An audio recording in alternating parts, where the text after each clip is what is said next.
Good morning, everyone, and thank you for joining us today. I'm very excited to formally introduce and welcome Gerard Gallant to the New York Rangers.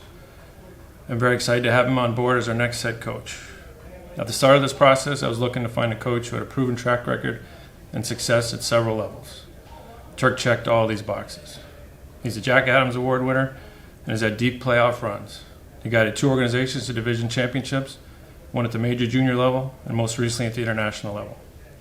We're very fortunate to have him, and we're excited for what's to come with him as the next Rangers head coach. At this time, I would like to turn it over to Coach Gallant. Thank you. Well, thanks, Chris. I'm very fortunate to get this opportunity. I'd like to thank Jim and Chris for the opportunity to be the next Rangers head coach. Very exciting time for me and my family, and I'm looking forward to going to New York to get settled, get my staff together, and get right down to work. So, exciting time for me and my family. It's an honor to be able to coach the New York Rangers, and like I said, I'm really looking forward to it. So, thank you. Hey, Chris, and hey, Gerard. Congrats on the job, and welcome to New York. Thank you. I want to start with a question for Gerard. Just when you look at this roster, and I'm sure in your conversations with Chris when you were interviewing for the job, I want to hear about your points of emphasis. We've heard a lot of talk about wanting this group to take the next step in the rebuild, become a playoff-type team. What are your points of emphasis that you feel this group needs to do to get to that next level and become a real contender? Well, I think they've got a real good lineup. Obviously, when you look at their team, you see the young players, you see the veteran talent they got. They're just a team ready to take another step. And I'm just going from the teams that I coached in the past, the Florida Panthers, the Vegas Golden Knights, in most recent history with it. And you know what? You put your systems in place, you get the teams ready to play every night. You start at 7 o'clock, you got 82 games to play, you get ready for every one. So we're going to see what happens. I'm not going to worry about what happened in the past with the team.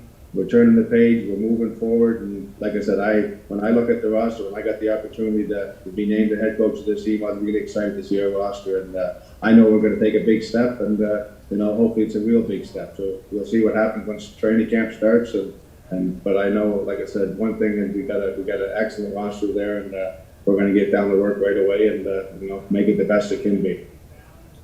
Next question comes from Rick Carpinello with The Athletic. Carpy, go ahead. This is for Gerard, too. Gerard, I'm going to assume that the way that Vegas played is the way you like to play. Do you think that this lineup can play that way, is equipped to play that way? Definitely. I mean, like I said, when I was in Vegas, and I hate talking about the past, but we went to training camp with a plan. We put our systems in place, and we expected everybody to play a 200-foot game. Everybody good defensively, everybody good offensively. Everybody to have a role in your hockey team, and that's what's important for me. It's not going to take 15 guys to win. It's going to take 23 guys in the roster to win games every night. And like I said, we try and make every player important to our hockey team, and everybody has a role to play, and that's what we expect. That's what the expectation is going to be. Do your role, play your role well, and you'll win hockey games. Next question comes from Bruce Beck with NBC4 New York. Bruce, go ahead. Hey, Gerard, congratulations. My question is for Chris. How does Gerard fit your vision, Chris, as to what you're looking for from the Rangers in the future? Yeah, I think it's an exciting time for the organization. Obviously, as I mentioned, he's got a lot of experience. He's had some deep playoff runs. I think he captures the room, whatever room he walks into, and I'm excited to see what he's going to do with our group. And I know our players are excited for training camp. Next question comes from Larry Brooks with the New York Post. Larry, go ahead. Good morning, guys. Thanks. Chris, 2 questions really. One, why did you decide to move on from David Quinn? And secondly, as you watch the playoffs, do you think the roster as constructed is sufficient to play the kind of style that you see every night now in the playoffs? And do you think there needs to be much of an overhaul on this roster? Yeah, I think as far as David, I just think it was time for a new voice, a new coach, some new leadership in the room, and I'm very confident that Gerard is the person for that job. It's hard not to watch these playoffs and notice, the physicality, the energy, the effort, the intensity that it takes to win and to succeed. And we're certainly going to need to play that way to have success in the regular season and in the playoffs. So, we're always looking at ways to improve the lineup, to add different pieces, and just like every team in the league, and every team in the league is watching these playoffs. We all want harder players to play against, and we're no different. Next question comes from Dan Rosen with NHL.com. Dan, go ahead. This is for Gerard. Gerard, what did the World Championships do for you in terms of just getting back in it, but maybe also reigniting the flame a little bit too?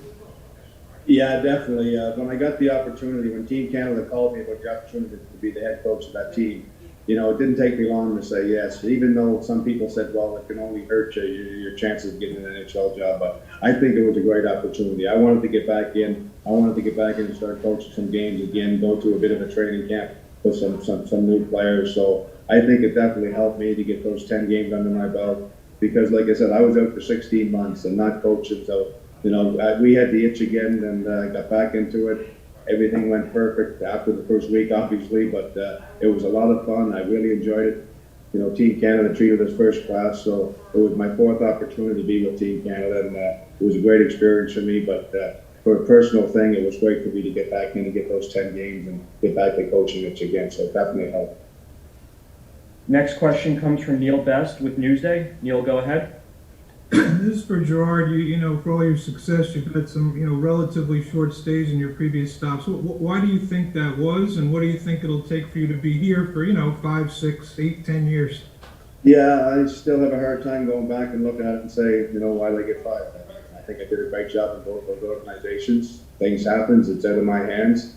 I come to the rink every day with a smile on my face. I got a great job, great opportunities, and, you work hard to do the best you can. So, again, I don't put a whole lot of, once I get fired, you try and move on as quick as possible. I think that helps the coach, but, I'm not going to live in the past. I'm going to move forward with that and look forward to my next opportunity with the Rangers and great team, great organization, so I'm looking forward to that. Next question comes from Tina Servazio, Fox 5 New York. Tina, go ahead. Thank you. Congratulations, Gerard. This question is for you, and it is a two-part question. First, you've mentioned how excited you are about this roster. Who in particular are you looking forward to coaching that you think will really bring success to your style of play? And then the second part of the question is just simply, what do you want the identity of your Rangers team to be? Well, I got 23 players that are going to be in our roster, and I'm expecting them all to be good players. And all the play, they're all different players. They all play different styles. But and I said it earlier in the press conference, I want 23 guys knowing what their jobs are and what their responsibility is on the ice, and that makes a good hockey team. So I'm looking forward to that. And what was the other question? Sorry. Oh, good. I'm unmuted. What do you want the identity of your Rangers team to be? I want it to be the hardest working team in the league. I want us to compete hard, to battle hard, to make teams say, you know what, that team works hard every night. They compete hard for 60 minutes, and that's why they're winning hockey games every night. So we can do a lot of good things. We can be skilled, we can be talented, but if the work doesn't come first, the skill and talent doesn't get too far down the road. So I want to make sure we're working hard every night, competing hard every night. Next question comes from Colin Stevenson with Newsday. Colin, go ahead. Congratulations, Gerard. I do have a question for Chris. Chris, obviously, when you had the coaching opening, this obviously was very high on your priority list.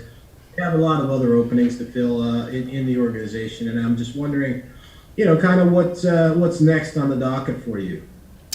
Yeah, we continue to move forward and try and fill the holes that are left. Probably first and foremost would work with Gerard and helping him figure out his coaching staff.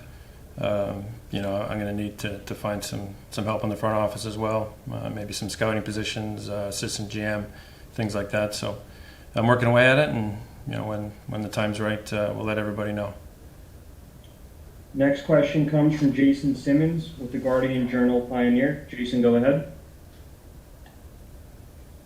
Question for Gerard. Gerard, from a coaching perspective, what are your immediate priorities when training camp starts as a head coach coming into a new team? Well, obviously the immediate priority is going to be let's build a coaching staff here over the next little while, and like I said, hopefully that doesn't take too long. We'll build a coaching staff and get prepared for training camp. And the most thing is, we got lots of time this summer to get our videos ready and get our preparation ready for the players come training camp in the middle of September. So we'll get ready for camp. We'll have a hard camp. We'll get them ready for the regular season. But again, together a coaching staff is going to be really important for us. And when we get that done, we can move forward. Next question comes from Stephen Lino with the Associated Press. Stephen, go ahead. Hey, Gerard, congratulations. How do you see the challenge of this job differently from your previous jobs in Vegas, Florida, and Columbus? I don't see it any differently. I'm coming into a place that, like I said, I think it's a team that's ready to take off, go to the next level, and I'll prepare the same way. I'll do the same things I've done in the past. I feel very comfortable with what happened in the past 6 years in in Florida and in Vegas, and I'll bring that forward to the New York Rangers and get to know their players, get to know their personnel. I think that's really important, and I think that's one of my strong points. Next question comes from Vince Mercogliano with USA Today Network. Vince, go ahead. Yeah, Gerard, I want to follow up on something that Chris had touched on when he was talking about the physicality that we see in the playoffs right now. Do you feel that is going to be a really important aspect for the Rangers to add those traits to this lineup to be able to take off and go to the next level that you speak of? Or do you also feel that focusing on the strength of the players you have now and finding ways to counter those bigger, heavier teams is something that you need to really focus on moving forward? Yeah, there's no doubt about it. I mean, I had nothing to do with the New York Rangers when I watched that game against the Washington Capitals, and they stood up for themselves. And like I said to somebody before, I watched that game from home, and after the incident, the next game they had the 5-on-5 brawl, and I think the players set a standard right there that, you know what, we're proud of this team, we're proud of this group of guys, and we're going to step up and take care of that stuff. So anytime you get an opportunity like that and leadership like that from your team, I think that goes a long way with your players. And like I said, I had nothing to do with any organization at that time, and I thought it was an important step for the Rangers to take that night. Next question comes from Anthony Fucilli with MSG Network. Fuch, go ahead. Congratulations, Gerard. Just your thoughts on coaching at Madison Square Garden in front of this fan base, what you thought when you used to come in here. Well, I love coming in there as a player, and as a coach, like I said, it's a bit of an intimidating place to come into, but I enjoyed it. It's a great place to be. It's a great atmosphere there, and if you can't get up and get ready to play games in that building, there's something wrong. So I think it's a lot of fun, and like I said, the atmosphere will be unbelievable, and it'll be nice to be on that bench and the home team bench being when you're going into that building. Next question comes from Larry Brooks with the New York Post. Larry, go ahead. Yeah, if I could actually ask each of you gentlemen one question. Chris, my question for you is, do you think it's important that the Rangers have a captain next season? And yeah, okay.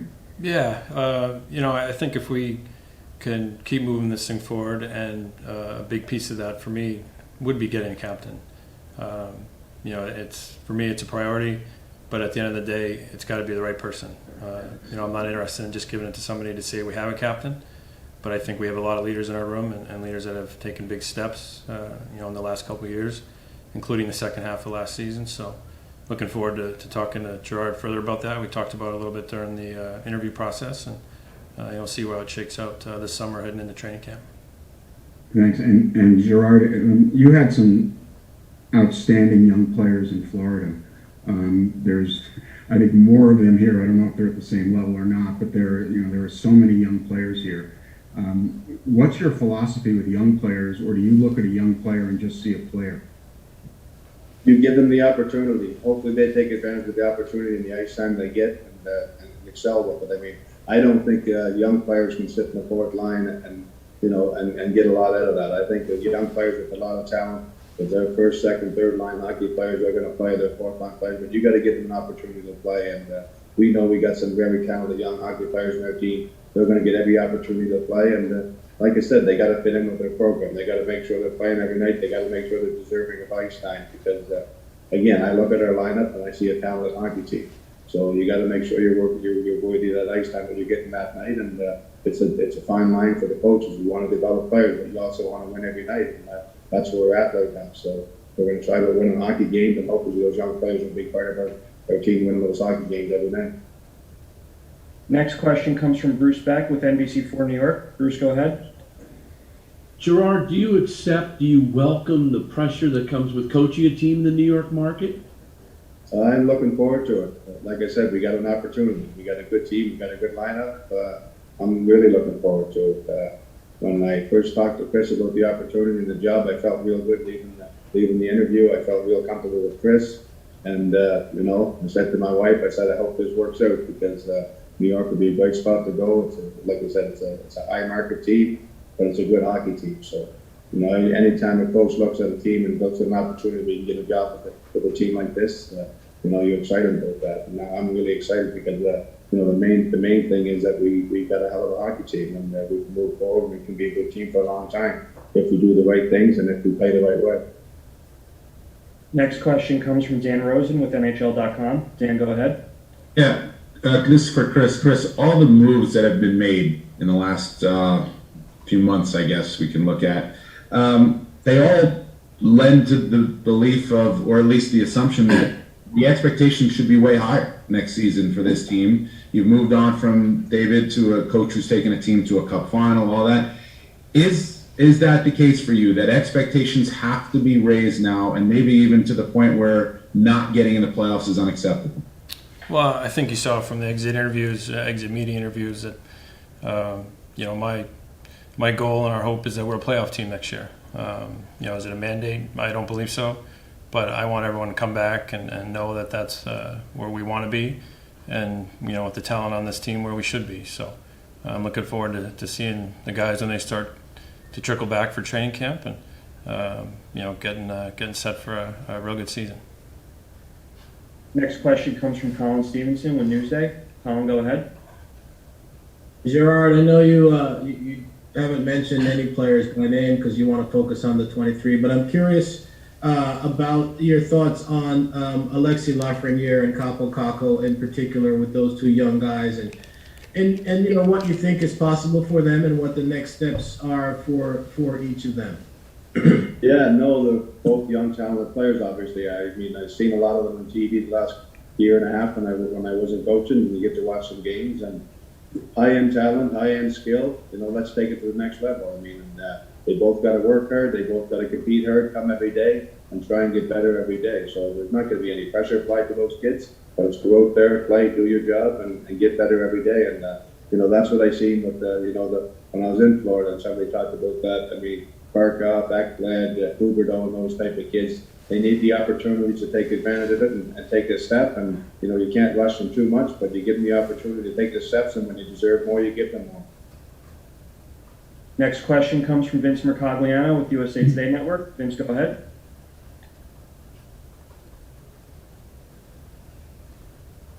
All right, that's good. I think you guys can hear me now, hopefully. This question's for Chris. Chris, you mentioned that at the beginning that it was important that you got a coach who had experience, but there was a lot of available coaches who did have experience. So I was wondering if you could tell us first, how many people did you talk to, and then what stood out about Gerard in that interview process? Yeah, sure. You know, I'm not going to get into who I did or didn't talk to. You know, Gerard was a guy that I targeted, you know, right from day one. Was fortunate enough to get him in before he had to go over to Latvia for the World Championships. So, you know, I just think at the end of the day, he was the perfect fit for what we're trying to accomplish here, you know, to move this team, this organization forward. And the final question goes to Dan Rosen with NHL.com. Dan, go ahead. Yeah, Gerard, just quickly on your staff, how quickly do you want to get this in place? And I mean, Mike Kelly's been with you at a lot of stops. Is Mike Kelly going to be part of your staff? Well, we're definitely talking to a lot of people right now, and there's no decisions made yet on staff.